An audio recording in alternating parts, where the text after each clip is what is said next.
So, welcome everyone. Let's just maybe gather ourselves for a minute, invoking Mother and Sri Aurobindo's presence.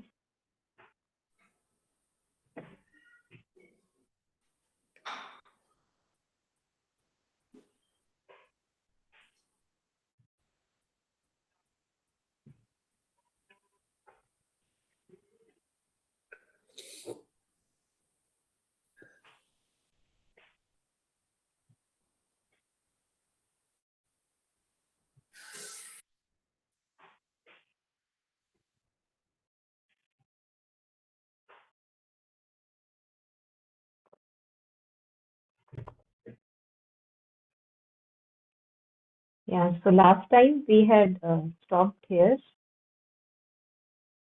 page number 42, and the title was Microbes. Microbes, their origin and forces behind them. So today maybe we can take up the next one, which is restoring the equilibrium. So I hope it is visible enough. And anyone who would like to read, please unmute and go ahead.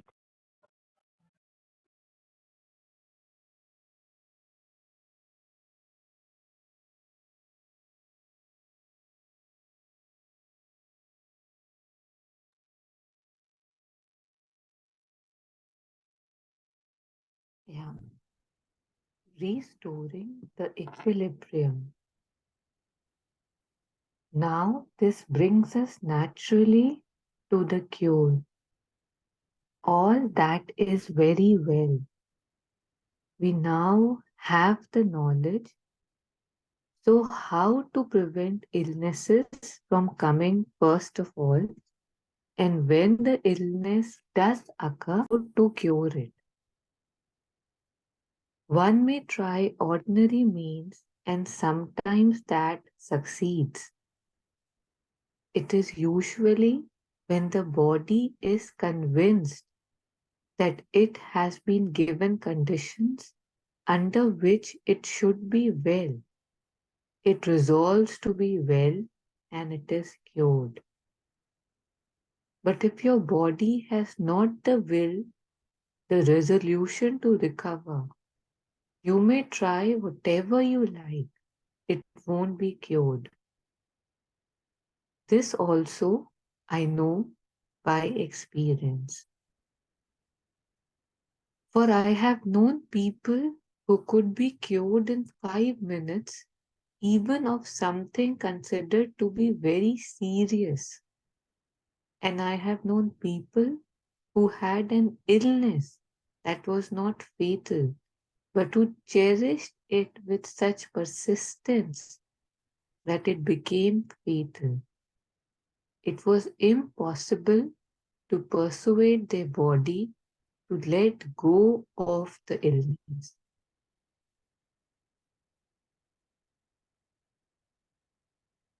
And it is here that one must be very careful and look at oneself with great discrimination to discover the small part in oneself that, how to put it, takes pleasure in being ill.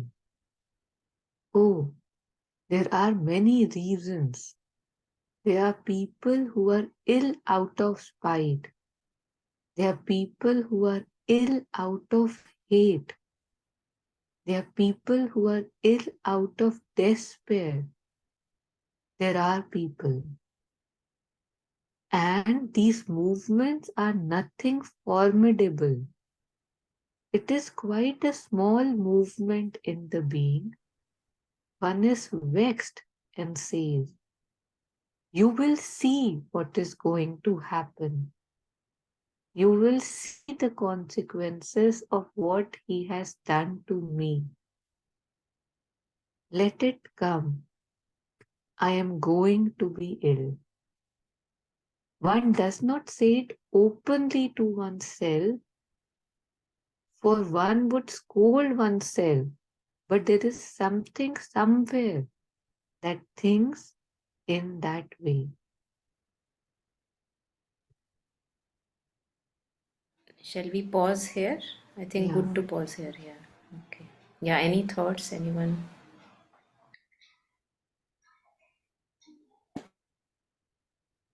Just funny, not really funny thing is coming to me that, how again and again this hits us that we are our own enemy, right? Like unknowingly, like what we call balance, harmony, results in a lot of unkindness. Like we know that at a mental level. At times, if somebody is too emotional, we again feel that, oh my God, they are hurting themselves so much because they are so sensitive. But and now with the body also, I mean, we have heard this before, right? That how we open up, and yet again, it's coming that my God, like I am inviting and I am inviting. I have a small incident to share. When my kid, he was in, I don't know, playgroup or something, maybe nursery. In their school, they had this, foot and mouth disease. I don't know. I think वो तो cows की होती है, पता नहीं कुछ बच्चों से related कुछ स्कूल में हुआ था. Like one child got sick, then another and stuff. And it was like, every 2 to 3 hours, one mom or would write in the group that, oh, my child is showing symptoms too. And it took over 2 to 3 days. And I remember that when finally there was minimal symptom, but there was a symptom in my child, a part of me felt relieved that at least the wait is over. Like at least now I know, okay, it's there. I don't have to be scared. I don't have to. And I was surprised to see that feeling of, okay, at least now I know, like that waiting. And I found that surprising, and yet it was there.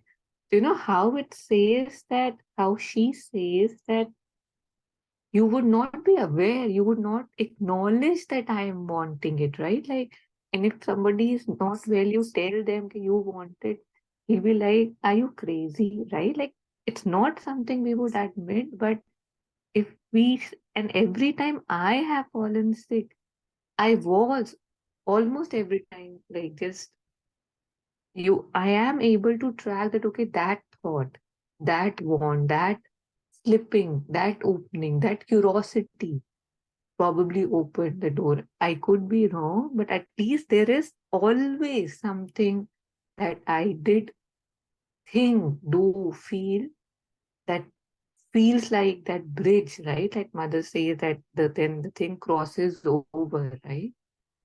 Yeah, just that. Thank you.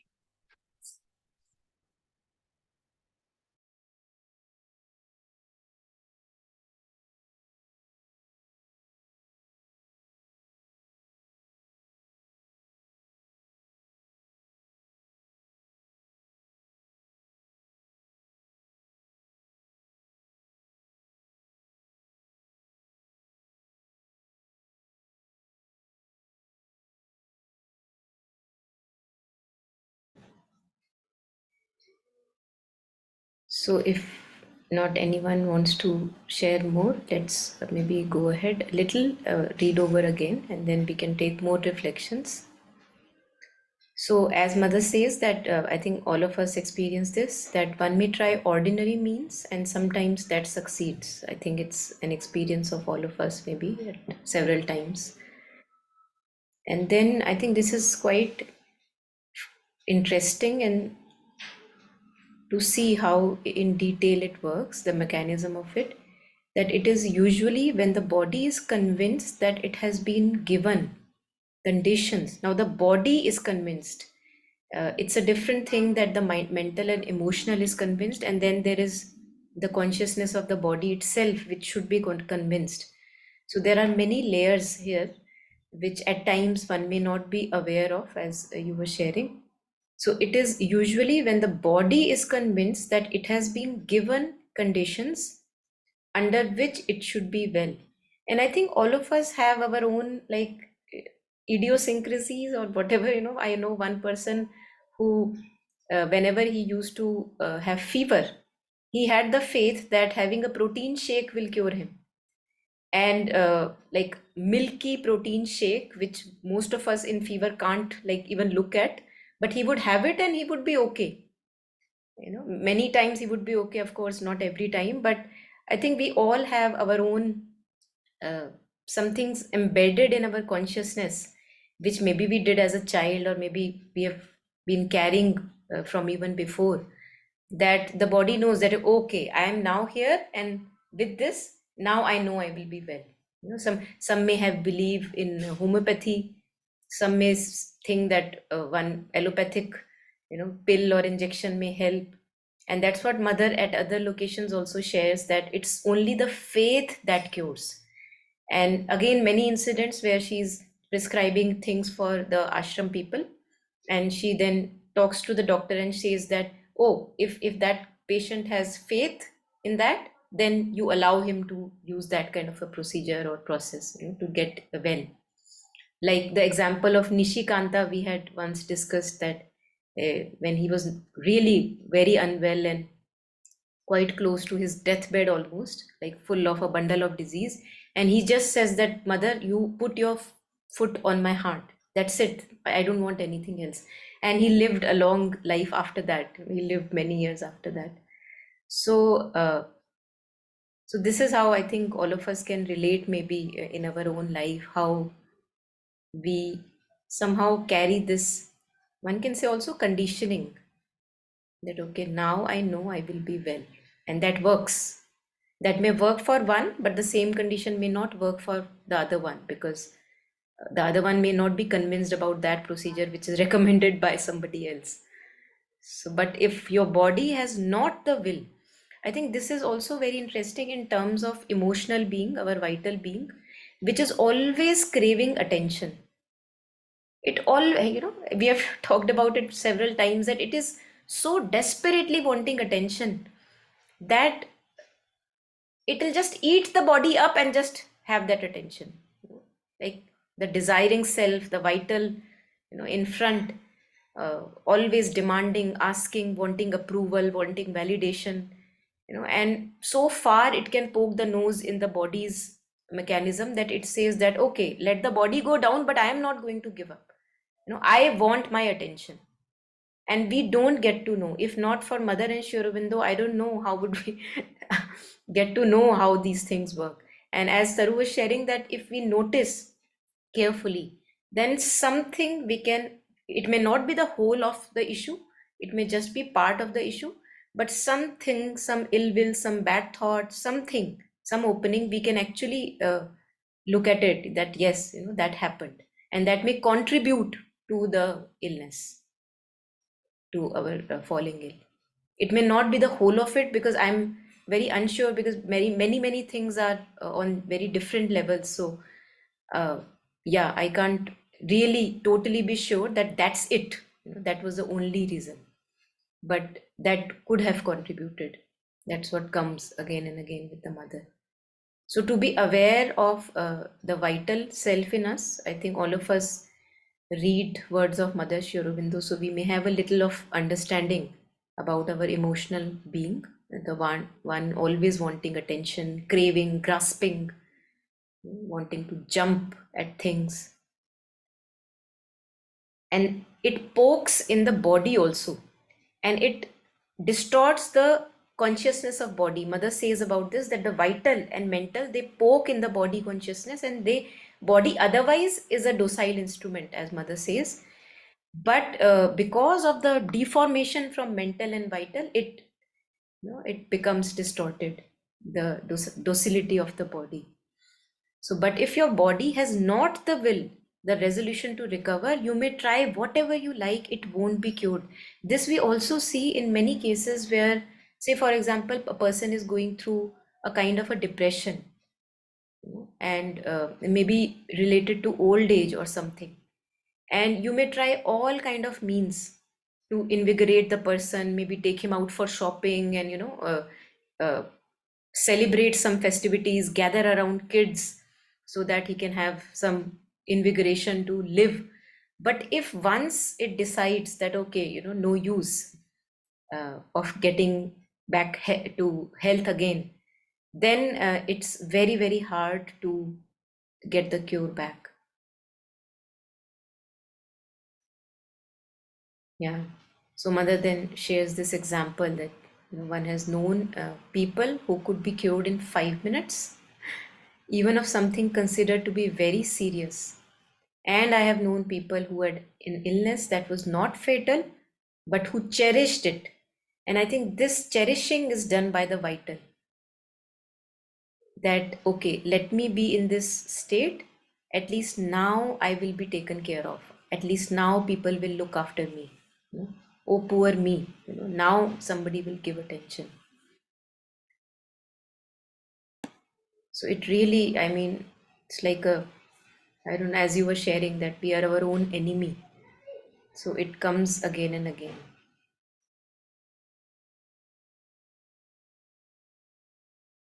And it's just a stubbornness. We oftentimes see that it's a vital stubbornness. And if we have to be stubborn, we must be stubborn that, okay, let me just let go of, all that I'm carrying and let me move forward. So their same stubbornness can be used a in a positive manner also. But we somehow, yeah, I think in darkness and ignorance, we do become our own enemies, not even wantingly. And we think that we are so manipulative and clever, and maybe this time it would work. But yeah, yes, please. Yeah, just something I was reminded of. I have a relative. I think I had a relative. I'm sorry. And she would always be just complaining about how miserable she is because of her health. Like she seemed all right, but she would, she had probably shared with somebody कि if I keep saying I'm not well, फिर मेरी health को नजर नहीं लगेगी. Something like that. Then everybody would just say, oh, bechari, and then I'll be well. But she really attracted so many, it was like a catch 22. The more she said she was miserable, the more miserable she became. Like he started attracting more and more and more chronic diseases. And by the, later stages of her life, it got pretty bad.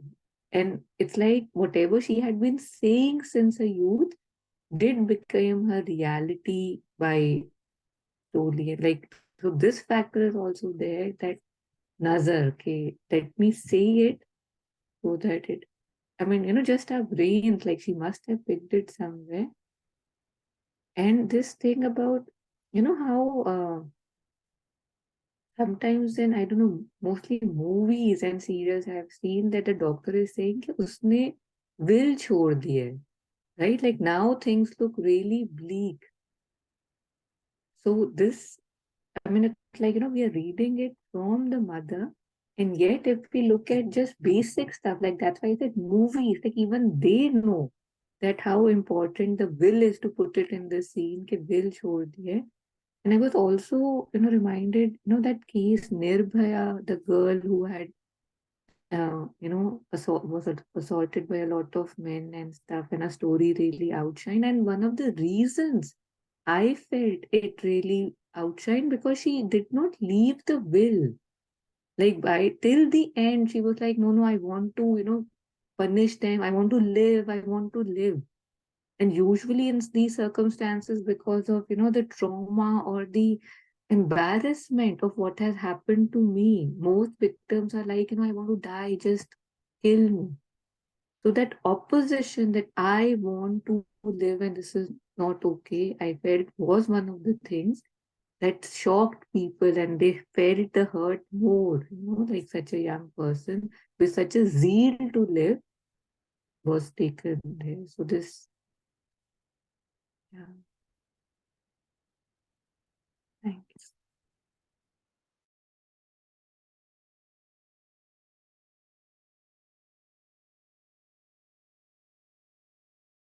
I think one reason which occurs to me that why some of us may lose the will easily also is that, as mother says about the aimless life, usually we have very little horizons, usually, not all of us.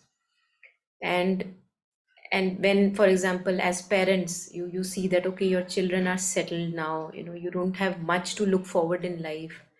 So then, why should I live? Something must question inside.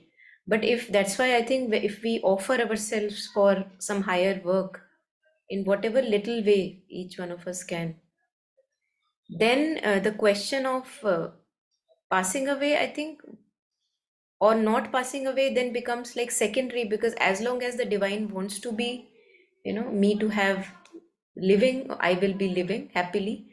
And when the divine decides that okay, now my time, then very happy to die also. But usually our aims are not that high, so again that will is also very bleak. And yeah,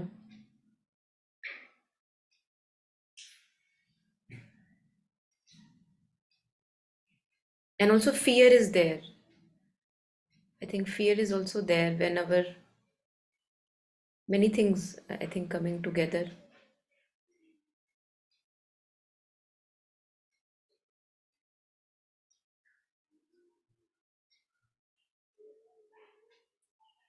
Anyone else who wants to add on anything at this point?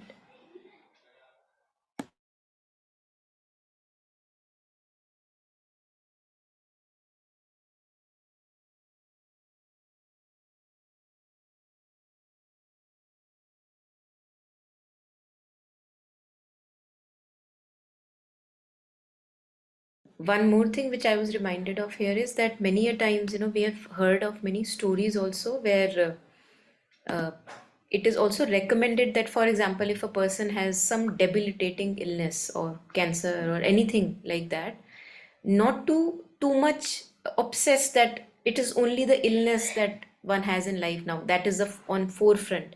And there are cases of many people, for example, a dancer who got some kind of cancer, and she actually just kept on going through her usual life, even while going through treatment and everything. And she did not succumb to it. She was even more alive after that. So, also, this thing that we make the disease like the central focus, if something is haywire, that oh my God. And I think again, it's the vital poking nose here, wanting attention, wanting attention. And also, when mother was little, she would say that our mother did not give much attention to when we were sick or ill, or wanted to complain about this person, that person. She said that my mother said that what is this nonsense, stop this and get back to work. And she says that that worked very well because it didn't give us any chance to whine about or complain about anything. So that appears very practical, I think. Not to fuss about, and also not to give children special attention when they are sick. This I think as caretakers or parents comes very naturally to us, but the child implicitly may think that, see, now I'm unwell and look how much attention I get. So just like the usual neutral attention, but not making that, oh, my poor baby or whatever, because that really, we would not get to know what kind of conditioning it is doing to the child. Yeah.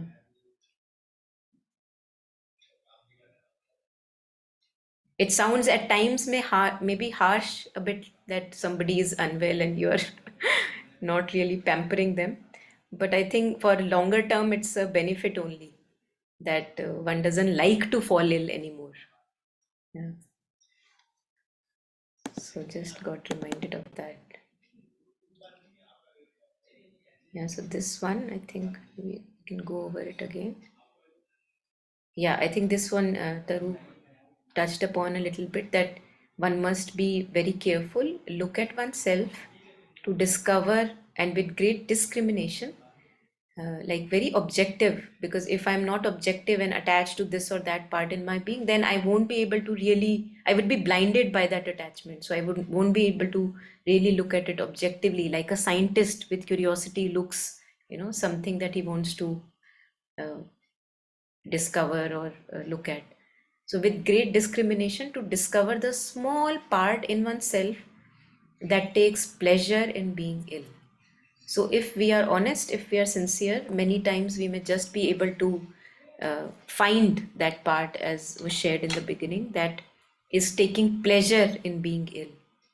And once we, like mother says, with a forceps, you can bring that part out and just like throw it out of your consciousness. We can do that. If we don't want it anymore, we said, okay, enough. Now I want to be well. I want to recover. And then when this will is central will, it is coming from our depth, then it does change the course of the disease or illness. If nothing is taking pleasure in being ill. Yeah. And then, of course, many reasons mother shares: ill out of spite, ill out of hate, ill out of despair. And of course, then she stops, but dot dot dot means that there would be even more further reasons. Yeah.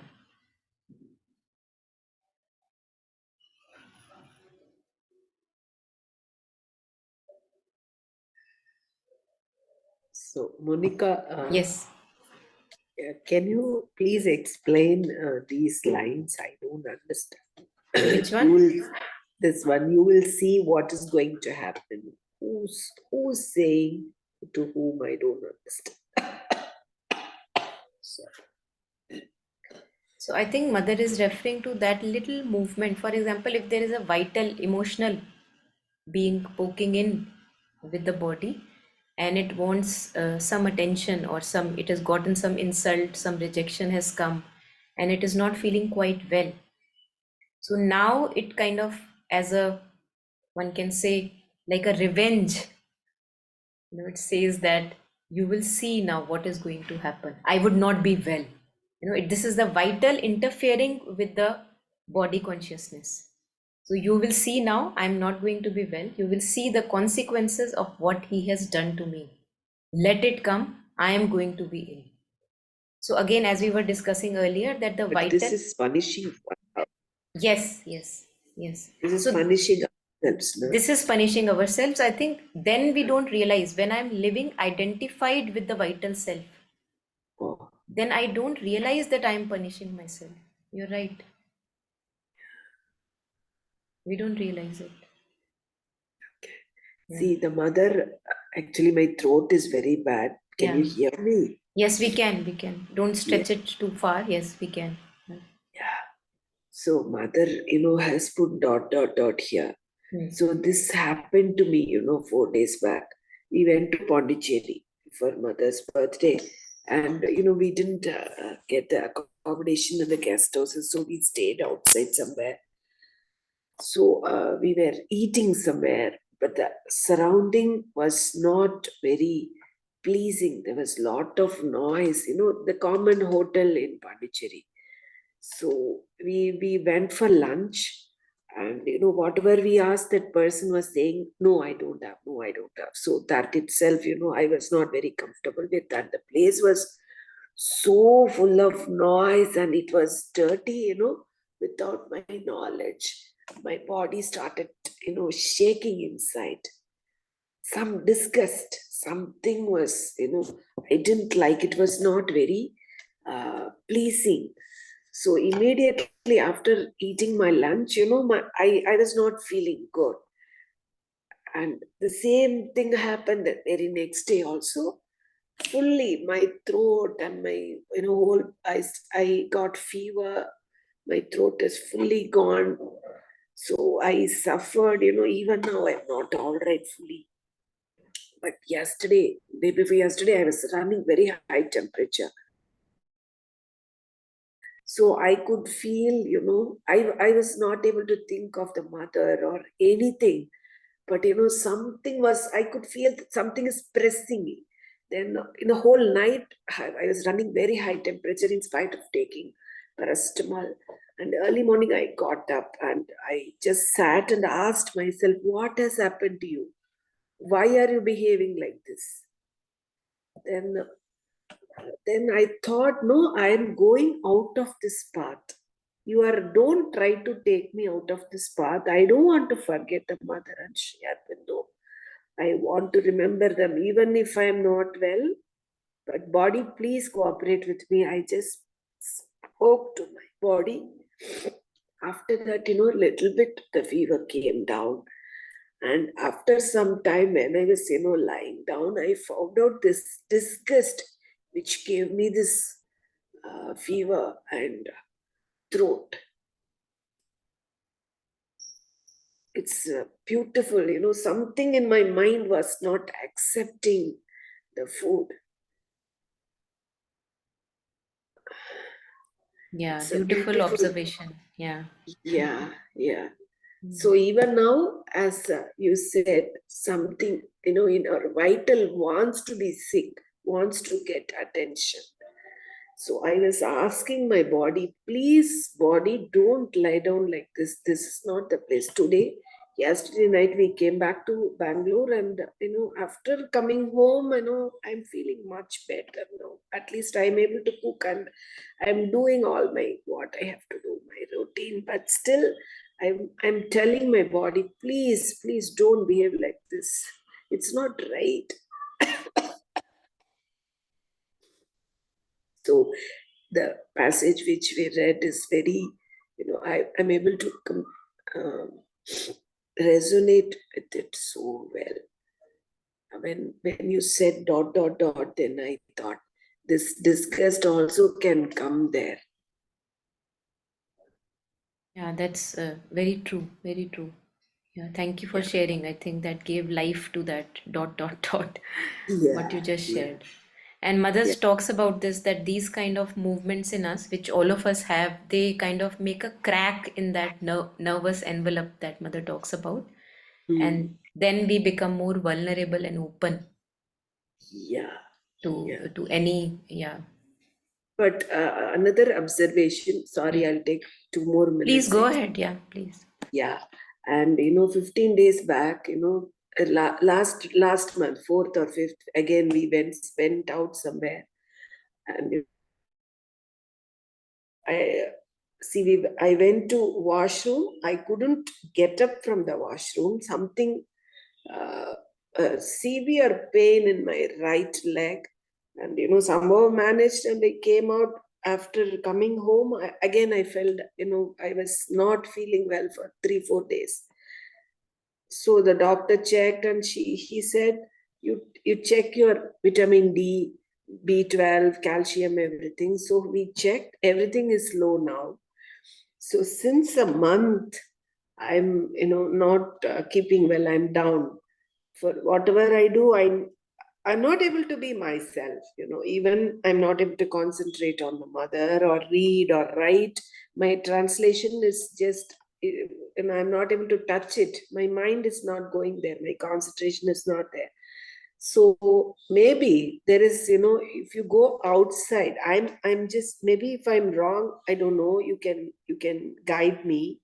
If I go out of this zone, mother's protection zone, maybe I get some illness or something, I don't know. If I go, if we have never traveled so much, last 2-3 years. After COVID, we have very less traveling. So after Mira's wedding thing started, we had to go somewhere, meet people. But after started going out, maybe that is also one of my construction of my mind also. I think if you go out of this place, then you'll be ill. I don't know, but I think that, everything. yeah, Hmm? because I don't think that mother's protection would only be in one kind of a Ah, physical environment, yeah, right? So yeah. maybe we go out of mother's protection, but we go venture into the forest of thoughts and feelings. Like you said, the feeling of disgust. We identify with that. And in the moment Ah, that when I'm identifying with the feeling of disgust, of course, I'm not chanting or I'm not with the mother mostly, right? yeah, yeah. So I would not think, that's my reflection, that I would not think that just going out of your house, or if you're not able to do those transcription or whatever Ah. translations that you were doing, if you're not doing that, then you're out of mother's protections. I don't think so. I No, would no, not I don't. believe. I Yeah, didn't mean that. yeah. Yeah. But if I go out, I lose my. So if people are shouting, if people are, Yeah. this one, I'm just coming out of the mother. Yeah. So it Yeah, is I think not about, that may be very well just a mental construction, as you rightly said. yeah. And maybe you can use this opportunity to even expand. So if you have to go anywhere, Mm, you know, so telling yourself that wherever I go, I always am going to be with the mother. It doesn't matter. So we don't have to be weak if we are with the mother. We have to actually, yeah, as Alubda, many a time shares that people keep on spreading the contagion of germs and diseases. You can spread the contagion of faith in the mother, certitude in the mother. So, yeah, yeah, I would not let this, for example, this incident beacon you or suffocate you that no, I just have to be there. I would yeah, say maybe take it as a challenge. And if I have to venture out, let me fully be, ingrained and solid in that faith with the mother. And wherever I go, I carry that. yeah, yeah, So, yeah, it can be a nice experiment. yeah, yeah. But At of least, course, yeah. what you were sharing, that many a times we go to such places where there are chaotic energies, Mm, and they, if we are sensitive, which most of us on the path will become sensitive sooner or later, then it is easy to catch that yeah, then energy is floating around. So then I would know in myself that okay, I better not go there. And yeah. if it's not bringing me any upliftment, why would I venture out again and again in the same place? Yes, Yeah. yeah, that is what I was telling my husband here afterwards. If we don't have, we don't get stay in seaside or ashram guest house, let us not go to Pondicherry. It is okay. Okay. We Okay. can see the mother from here because Yeah. I cannot take it. Hmm. It is very painful for my body and Yeah. mind. Yeah. And not only getting ill, but I'm not able to concentrate on the mother when I have fever. That is Here, the one thing which I was helped with. So I was having a major like pain here in my gums, and like a couple of lymph nodes were swollen. And since uh, the position of this area is very close to brain, so it was not, as you said, it was not letting me focus. And it's uh, not just this area, any part in the body, if it's paining and not well, we see that uh, we have this inability to focus, then we are yeah, not able to focus.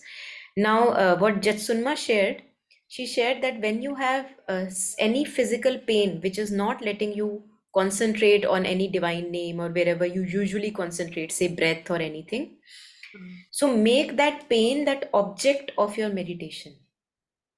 uh-huh, So what I'm right now trying to do, I have this pain and I want to concentrate on the mother. It is not yeah, letting. And I uh, don't want this pain because it's paining so badly that can't go there, right? uh, So she said that it's very relaxing for us when rather than going anywhere else, which is usual that we do, mm, go to mm, the mother or breath, mm. you stay with the pain.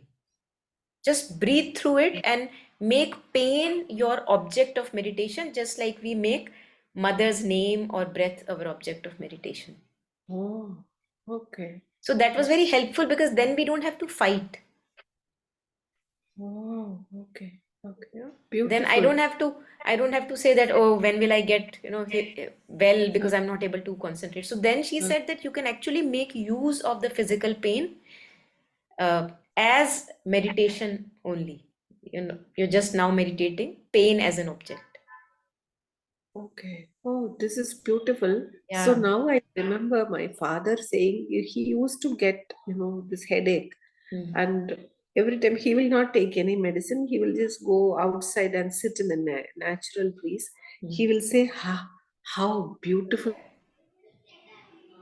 this headache is. Hmm. He will say. And Beautiful. I used, when we were small, generally I didn't, that time we will not understand anything.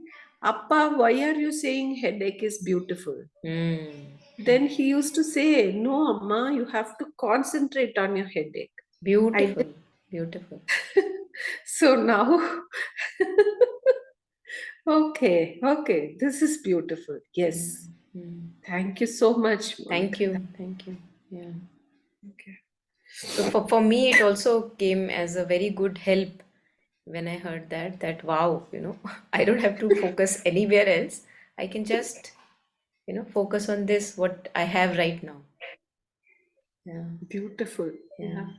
This is a very, very easy practice to come out of the pain, at least. No? Instead of, not able to concentrate, not able to talk, concentrate, I'm not doing Yeah, anything. yeah, because that creates a lot of frustration in the being that you are here and you want to be somewhere else, Yes. Yeah. And breathe, though it is impossible. I was not able to do that. At least mother's name, I tried for some time. Yes, But it maybe we yes, will try this. Yeah. yes, Thank. yes, yeah, yeah. Actually, mother has written each week, each line when it comes, we feel that it is written for us only, for me only. Oh, mother knows. Hmm, hmm, hmm. So True. when you read this, I thought thought it is written for me. Yeah. So Yeah. Yeah, so just adding that Jetsunma also shared that in the meantime, we also take care whatever homeopathy or natural remedies that we want to take care of our health. That goes on, but parallelly, we are now not fighting the pain. We are just breathing through the pain and we are letting it be. We are observing it. Like, okay, sometimes it becomes very intense, sometimes it eases down, sometimes it moves.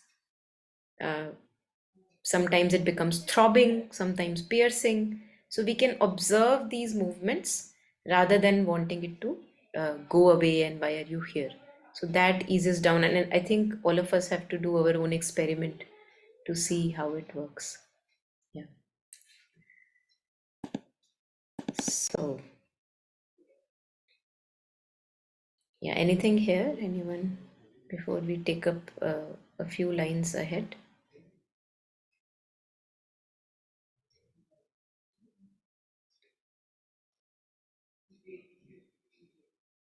So maybe we can take this passage also up.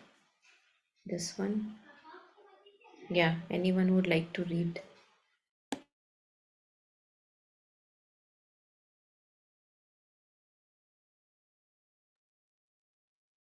I'll go. I just one small comment. When Ashada ji was saying that it's easy to focus on the pain, right? I see that this thing that again the vital component, what it feels like me that poor me, oh, I have to go through so much, because when especially the intensity of the pain is so much, it's very hard not to fall down, and then the concentration doesn't happen, right? Like as soon as I get into the story like I do for anything else, then the pain is not the focus. It's me who's going through this, or my child or my friend, or bichara, bichari kind, yo ho. So that small thing again leads to the fall again and again. So it might appear कि कर तो रही हूँ, I am focusing. See, still it's not going. But honestly, I'm then not focusing on the pain. I'm focusing on myself that, oh, poor me, or, my whoever who's going through the pain, and it doesn't happen then. Yes, Sadhu. yeah, it increases self-pity, right? Yeah. Yeah. I think that's why Mother says that just give yourself so totally to the divine that you are rid of this responsibility of yourself. So I think, yeah, Alokda, in one of his speeches, he said, if your head is aching, you surrender it, mother. This is not mine. You take it. But I tried that also. But maybe we need a lot of practice for that. yeah, we I need, yeah, we need so yes, not yes, once, but for every moment, every second, we need to keep saying that. I tried saying it, during the night when the pain was intense, but I didn't think that it reached the mother, because the concentration was not on the mother that time. Yeah. But I It think was, one thing also which is coming here, that if I would give my head to the mother inwardly, for example, if I give my whatever pain I have in my tooth, to the mother, then it seems to me, and I've just sharing what I felt, that it seems to me that whether it now pains for 3 days, 4 days, 5 days, even when I'm also doing the medication which is necessary for it, or it takes lesser or longer, now it's not my bother, but it's very hard, especially to do in cases of physical pain, because our identity is tied with this what mother calls the physical ego. It's like we are like this, we are not like, oh, here I am as awareness, I'm looking at that pain. No, we are not like this, I'm like this. So now when even inwardly I'm giving it to the mother, I really am not giving because it's like this. So I think these kind of possibilities, or points in our life, are very good for doing this. That yes, pain is there, but I'm just going to see. it's Sakshi Bhav. Sakshi bhav here also. And in case of Yep. physical consciousness, it is difficult, because that physical pain, and that's why mother talks about endurance, that endure. you know yeah. Maybe all the whatever is coming is good only. Yeah, yeah, yeah. At least we are able to see how much we are tied to that. Yes, exactly. Yeah, how much we are tied with this physical consciousness. And it may be easy for me to dissociate and step back from my thoughts. Relatively easy. It may be easier still, to dissociate from my feelings. But to dissociate from my physical pain, and that too here for me, now I know that, oh, so much work I need to still do, that this is not happening. Right now, I'm like this with my physicality. So we have more employment for this life, which is good, as you said. Beautiful. Yeah. And this beautiful practical examples we get by reading through this integral healing. Yeah, we can go within us and find out how many things we have like this. Thanks for choosing this. Thank Yeah, you. thank you. Yes. And how, like, every worse situation, bad situation, ill situation, happy situation, and how every situation can become a part of yoga. So, like Yeah. how Mother and Sri Aurobindo talk about it, that each movement of life can be turned into yoga. It's possible. Yeah. Yes. How we may believe that we are the master of our mind, and when we say that, okay, take 5 breaths without losing the focus, so it's shocking, right? It's shocking how this control I have over my own self. Similarly, when you were sharing, it felt that this also pain also comes as a reality check, because somewhere while reading these things, it gets a feeling कि मेरा हो गया.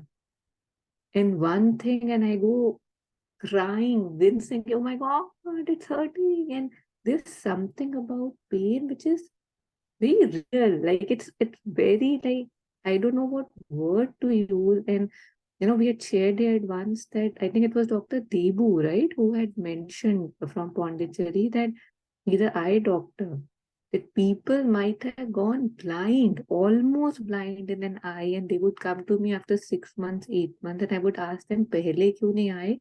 And they would say, "Dard nahi ho raha tha." And another person would come the same day running, "Ki I'm too much in pain, do something." So since then, I am observing in myself that unless the thing goes big, my body, I am suffering. But if it's little, I'll keep on just, chal raha hai, I'll do something. But if it hurts, or if it's becoming inconvenient, then only I take something. I don't like to nip things in the bud. I don't like to give them loving attention mostly, unless they stand up and say, "Ki, nothing doing." So it's strange that how, and I guess how, again, it all ties up, right? Like Sri Aurobindo saying that pain is the hammer of God, right? Like it comes like a hammer, right? It's really hard, it's really strong. It wakes you up that, oh my God, what is happening, and brings you to the present. And on the will also, I was reminded when we were reading about that in 12 years with Sri Aurobindo, in that chapter, God departs.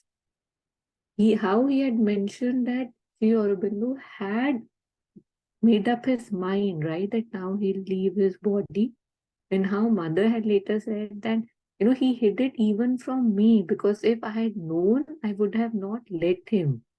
So that decision.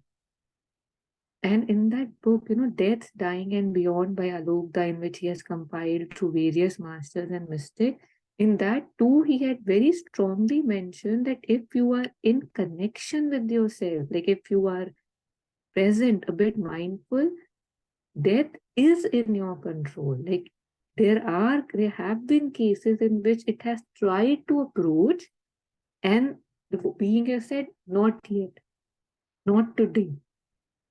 And then it said that it basically asks for others around you, if that is the case, and if any of them would be willing, they would say, okay, tu aaja. I mean, I don't know how to take this, but I have the will to say no to death and look at the life I'm living, kind of a thing, ki main bichara. So just the attitude, I can use this to go further down or realize, just how much power I have.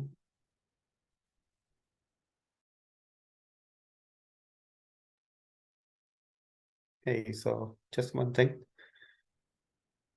So yeah, I can share something about this. So yeah, I agree with what you guys are saying about offering yourself, bringing that kind of connection with the mother, and just offering yourself to the mother. Like in terms of headaches and all the sharp pains, mother has kind of said that hundreds of times during the day she was going through these experiences. She was leaving all the pain, like not even expecting to get better, just having a like completely like just saying that it's over to you, that's it, like whatever you do, it doesn't matter if I'm gone or whatever. And then immediately the response kind of came. So this experience, I think some of us have had that experience during some sharp kind of pain, or like unbelievable pain. We have had this experience that immediately, like within a few seconds, there has been a complete turnaround. Like you almost felt like you were just about to kind of exit the body, and then immediately there's a response. But the thing is that with this experience I had, like with the body, like Mother also explained this somewhere in the agenda or something, that you don't want to exit it like this, like in a violence, because that can be painful. And I don't mean exit it like completely exit it, but because in this kind of a violence, it can like kind of disconnect you more than you want to be disconnected from the body. But on the other hand, if you are in a, like say for example, you have some severe pain or something like that, like a fever. Like once I had a fever of 100 and something degrees, and the the I wasn't like, obviously, like fever is like very torturous, like it's just everything is hurting and burning and all that. But I was okay. I was able to concentrate. And then the soul just left, and I could just be like, I was just the ceiling, connected into the ceiling, like just became the ceiling. I remember the white ceiling. And I'm like half of, obviously it's not like a complete disconnection. So you can still feel that you're there, but you're above. And then I could see that, yes, this is happening. And then I was like, okay, this is very strange, but there's no pain there because it's like a process which is like a meditation kind of a process. Your body is in trance, it's lying down. It's not like in a violent kind of a shock or something like that. So when you leave that, it's very gentle. And I was like, this is not bad. This is okay. And then after a while, it just comes back and gives the body some time to, it gives you a different perspective as well. So it can happen intentionally actually, but then later on, I realized what Mother is saying, which is that you open up the highest center above the head. And that is the conscious way of doing this, rather than, you're forced out of your body because the body is just in a condition which is, it just can't sustain anything that you are. So there's different ways of, like, doing it.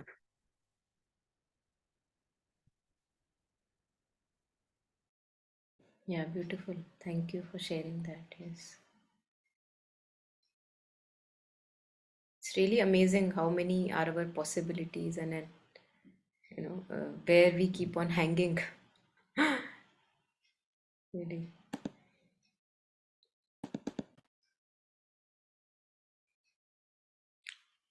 Okay, so we had wanted to maybe read this, I think. Maybe these two paragraphs we can take. So if anyone would like to read, please go ahead.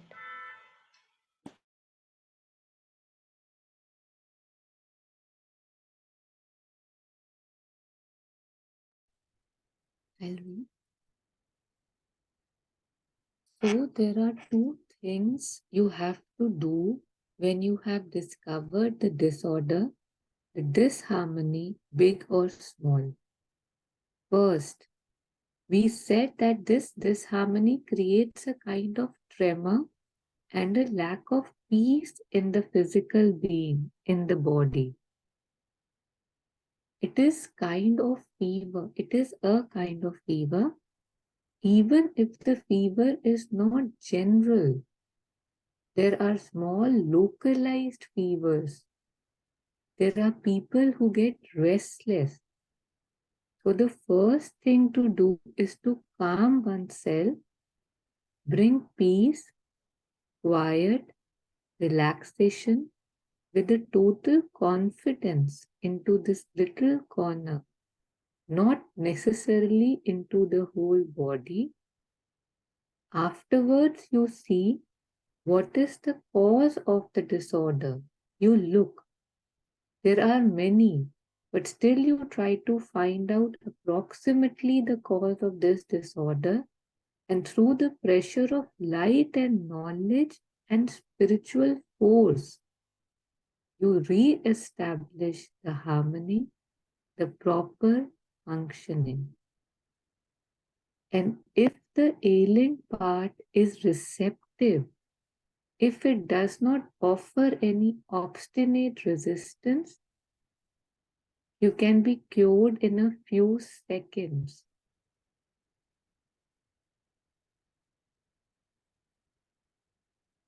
Should I go I on? think, yeah, we'll pause. Thank you. Yes.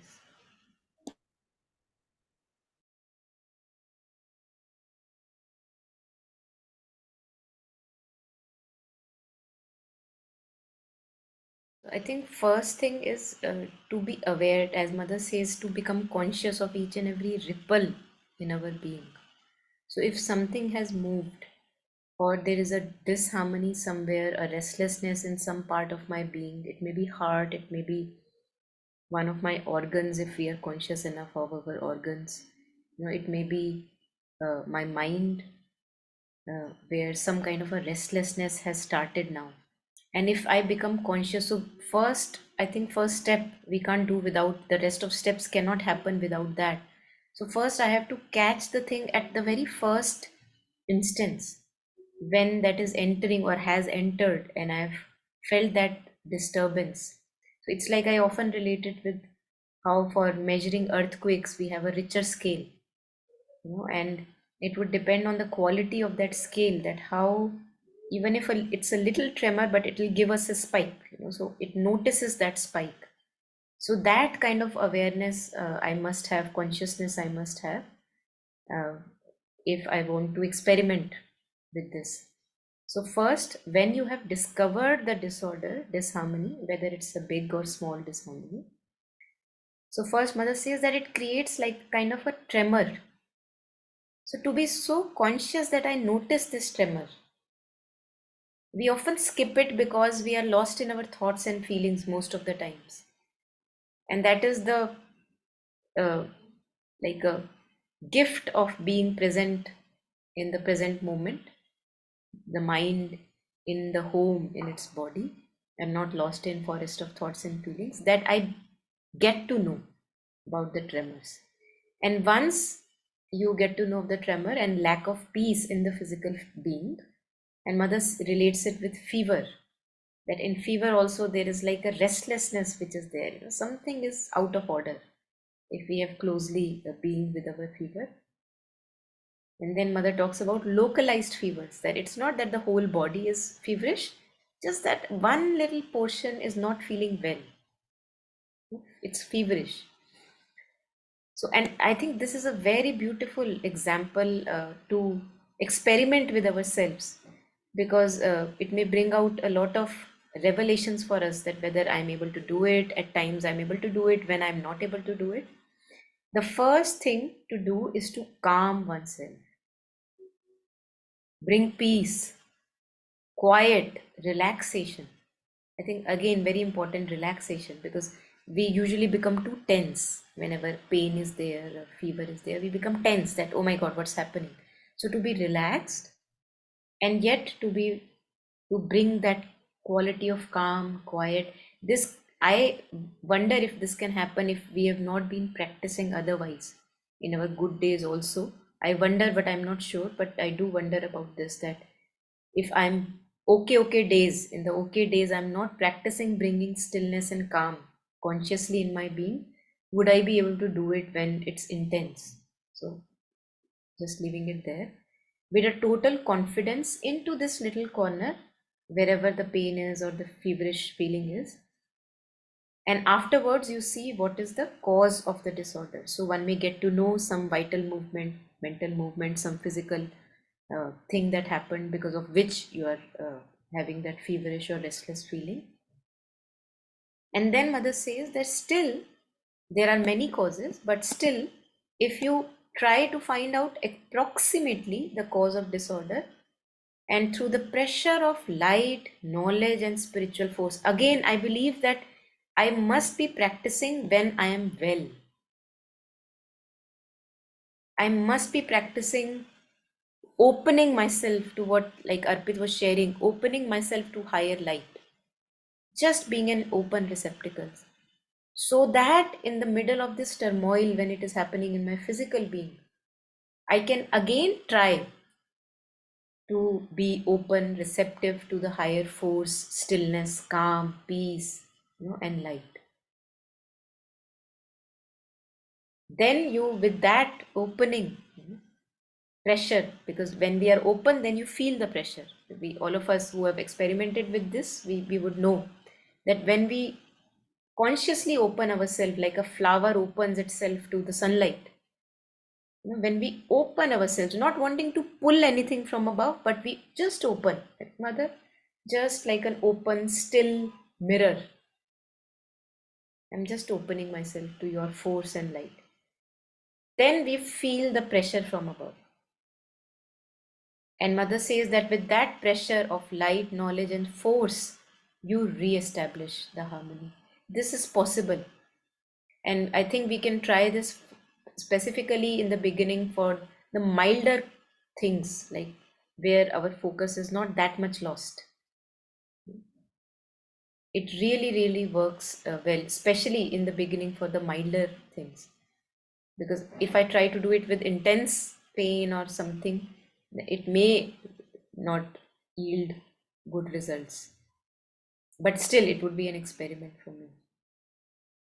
Yeah, and this was really amazing that if the ailing part is receptive, if there is nothing in the being which is wanting not to get well, so if its reception is open, then you can be cured in few seconds. So I think this is like a very good example Mother is giving us, that we can experiment and see how it works for us.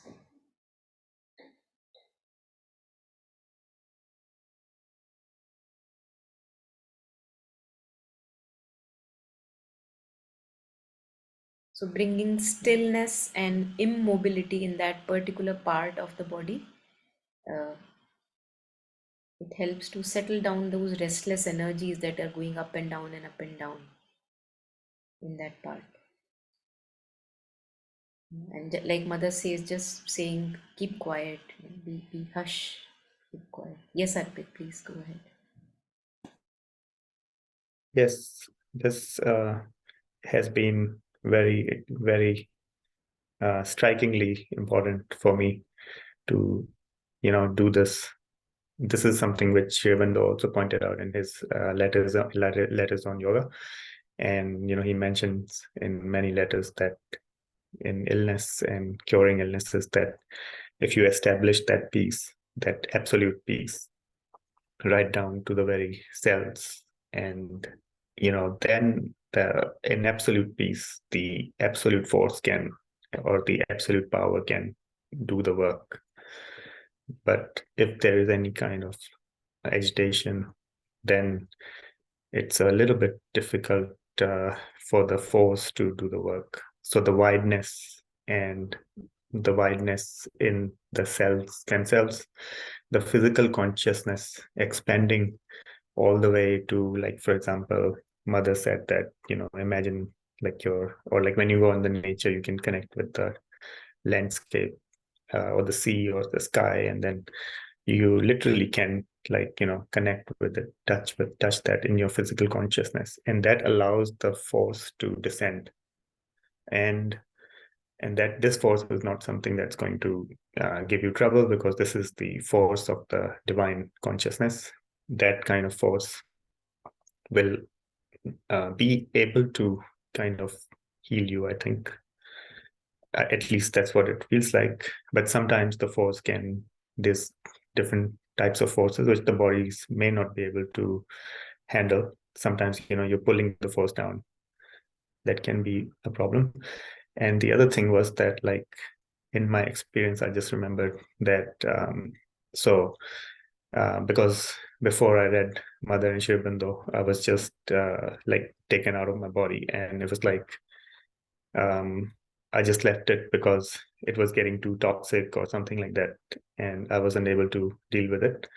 So I just left it, and I was feeling fine just when I left it into the vital kind of region. And I didn't know where I was, but like I knew that, I could see, like, this is the body, and it's like lying down on the bed. I could feel like vaguely that yes, something is there. But then when I came back after like a few minutes, the whole body was like so like cold, almost like so cold, like there's pins and needles and like almost cramps everywhere, and it's just in a few minutes. And that's why it's so important to, then I read Mother and Sri Aurobindo, and then I realized that it's so important to develop the higher chakras, as Sri Aurobindo says, above the head. And that is the right way of uh, going, transcending above the body.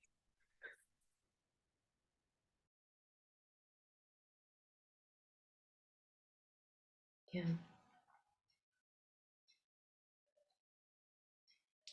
So I suggest that maybe we can today stop here. Maybe we'll take it further next time. We can do an overlap also. So anything anyone wants to add on before we end?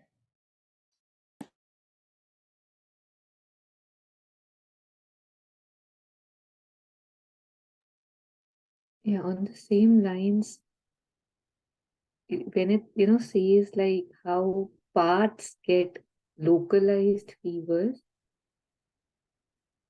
or again coming and learn from the mother only, that how when you see something, say if you're sneezing or if you feel a cold starting up, and if you, the natural slippery slope is कि, I think I'm about to fall sick.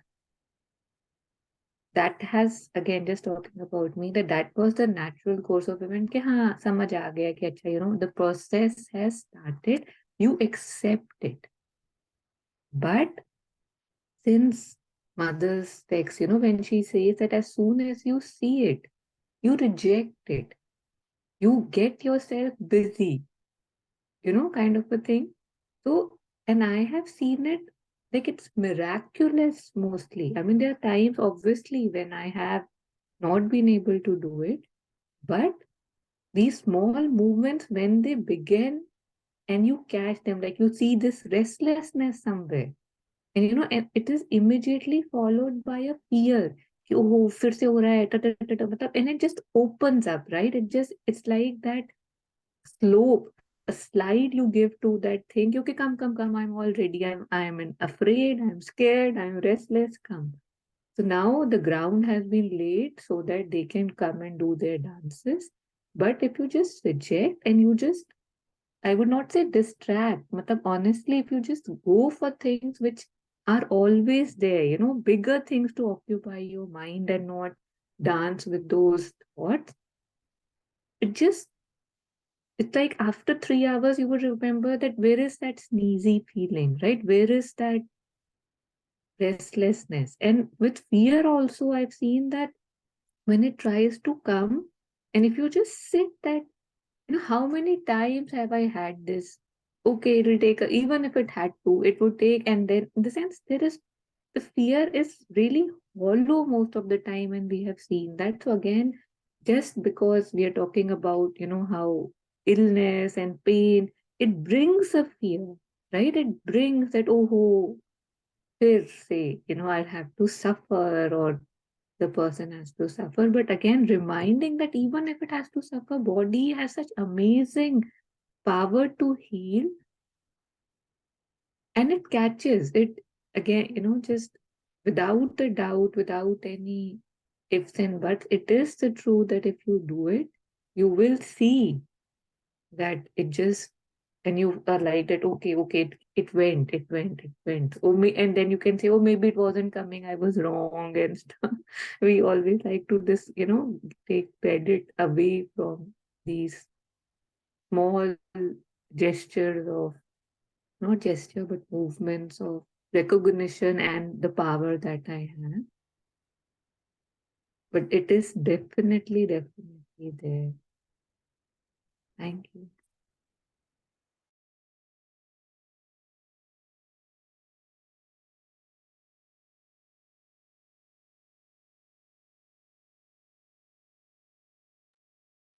Just to add on to that, so this fear that you get, sometimes the difficulty is that it is automatic. It's like a automatic thing, subconscious automatism, which is obviously like it's subconscious, but you can see it, you can feel it, that it's happening, it's coming again. But if it comes in, sometimes these attacks come in, like these vibrations, especially when you are dealing with all these different vibrations that are coming in from outside. A lot of them can come in at once, and then at that time, if your willpower or something is not the light, that you're not there, or you're distracted by something else, then you may not have the force to calm it down at the same time. So that's the thing that you have to practice, is to constantly be in touch with the divine consciousness, the light always there. And the second problem with that is that I mean, firstly, it's a subconscious thing, but the subconscious, what it is actually the very the subtle kind of the physical thing that you can't see. It's embedded in that kind of structure, that matrix is where that subconscious thing is stored. It's like that opening, the imprint that allows the opening, and it's like a universal, it's basically in the universal material nature, almost like a material cellular biological nature, which we all share. And that's why these things are so contagious, because the universal subconscious nature is kind of like floating around everywhere, and these are like our bodies are interpenetrating and all that. So this is one thing. The other thing is that the unconsciousness is also the key, because the light that you carry and the night, if you're not awake, if you're not having that conscious rest, like which mother says, you're completely conscious and there's a light that you carry with you. The light is always lit even during the deep sleep phases. You are aware that you are like consciously looking and this is happening to you and all that, these events are happening in your thing. But if that thing is gone and you're just fall into the usual dreaming thing, then once again that light is lost and then it can come back. So couple of these are the issues that we are dealing with, that these things keep on coming back. It's very like difficult, you know what I mean? Yeah. I think one thing which you shared, that always to, even when there are good times, when there are okay times, I think that's what comes to us again and again, that to practice there. And when these kind of diseases, sickness, illness, whatever may come, we actually realize that we are nothing if not for the divine. We are really nothing. All my intelligence, all my personality, all the capacity to do work, where is that? Where is that? If not for the Shakti, going through all my blood and veins, who am I? So, Mother, when she says that this is true humility, when you practically realize that you are actually nothing if not for the divine Shakti, you're nothing. So, I think these kind of movements are very humbling also for all of us whenever we are totally incapacitated, or not totally, largely incapacitated, whatever, that we are actually nothing if not for the divine. So, all good if that realization is there. It's a cheap bargain. The life is worth lived. That realization actually becomes practical, a part of our visceral being. So you were sharing something about, that to bring that divine, always to make it first and foremost in our life, whether it's good days, bad days, doesn't matter. I think that would be my takeaway, that we have to cultivate that, putting always the mother in the front, always whatever divine I resonate with, putting it in the front and living this life. And we all can. I mean, many a times we wonder that how is it possible? How can you live a desireless life? We all can, because it's our possibility. These books are not written for somebody else. These books are written for us. These words are spoken for us. If we can't, who can? To really rid of our manipulative ideas and hidden agendas and live a life which is simple, full of invocation of divine. Then it gives us like full protection. And whether we go or not go away, then we don't bother that, okay, what do I have to anyway protect? So, yes, to keep cultivating it wherever we are. Yeah, any last things to mention? Anyone? Yes, Ritu. Yeah. So, what Arpitji was sharing, that when he left his body and when he again got consciousness, so the body felt very cold. So, Arpitji, can you just, I mean, elaborate a little bit on that? I mean, so I mean, I don't know what I'm asking, but so if we open our consciousness, I mean, if we try to bring in our consciousness, so then then we would feel better in that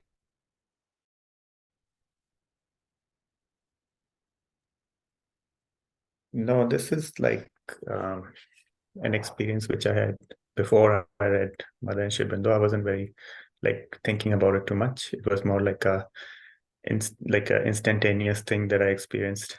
And what I noticed was that because I wasn't feeling very well. I think I had like flu or something, very bad case of it. And I was just like lying down. And what happened is that like I found myself like in the vital area. First of all, before I went there, I went through the physical or the energetic layer, the energetic, which is very close to the physical. And I saw all these like almost like the bacteria or whatever virus it is. Like you could see these entities like worms, almost like worms, like thousands of them or hundreds of them just battling it out right onto you. And I saw them, and then I was like, okay, what is this? I wasn't scared. I just went through that. And then I went into the mental area. So once I was in the mental area, I can't remember how long it was. To me, it felt like maybe it was just 5 minutes, but I think it could be like half an hour or something. And the body was just lying there. Um, I was kind of like partly conscious of it, like almost like as if you're dreaming sometimes and you're like just slightly, that yes, you're not really dreaming, kind of a vague kind of a thing. But I was conscious to a point where I questioned myself, am I really here or am I over there? What am I doing? Am I lying down in my bed right now or am I really in this, whatever I'm doing right now? Because I was actually um, like interacting with physical objects, like not just like obviously not physical, but like in the vital or the mental area, there like forms that I was like cars and stuff like that, whatever I was looking at.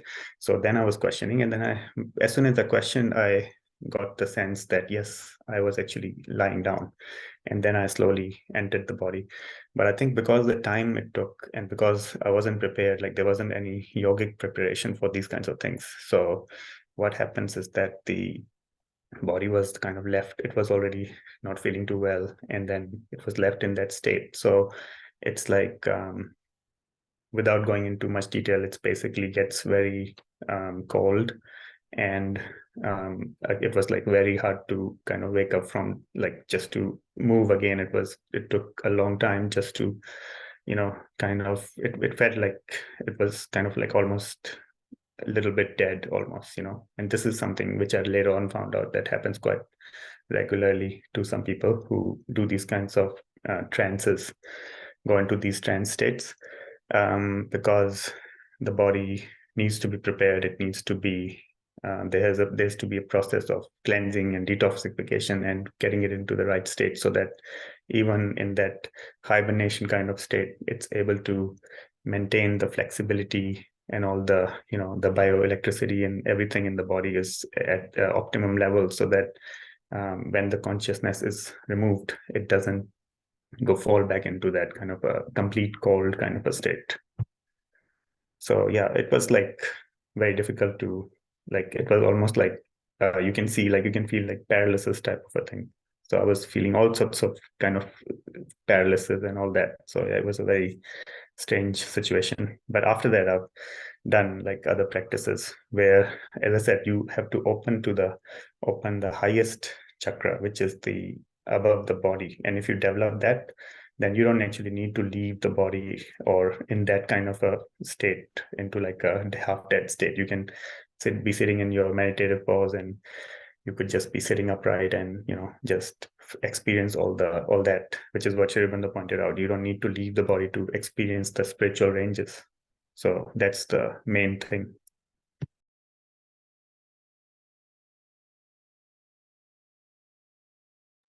Yeah, okay. Yeah, thank you. Thank you for sharing.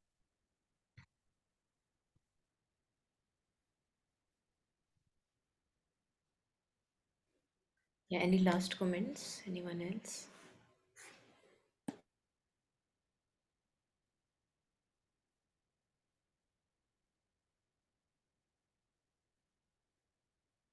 Okay, so then we will take up further from 44, page number 44. We've touched upon the first paragraph. We'll restart from here. So just taking one last moment before we end and leave, in gathering consciousness and sharing and dedicating the merit, whatever we have accumulated, we may have through collective reading, reflection, sharing it with all the sentient beings. May our hearts be full, content, minds simple and uncomplicated. May we have lots of peace, joy, and progress in our life.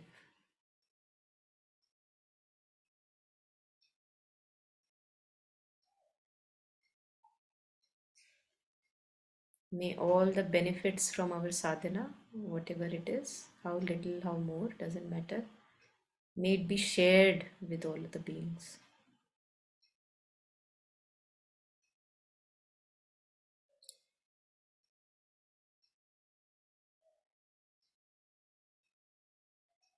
Thank you. Thanks everyone for joining.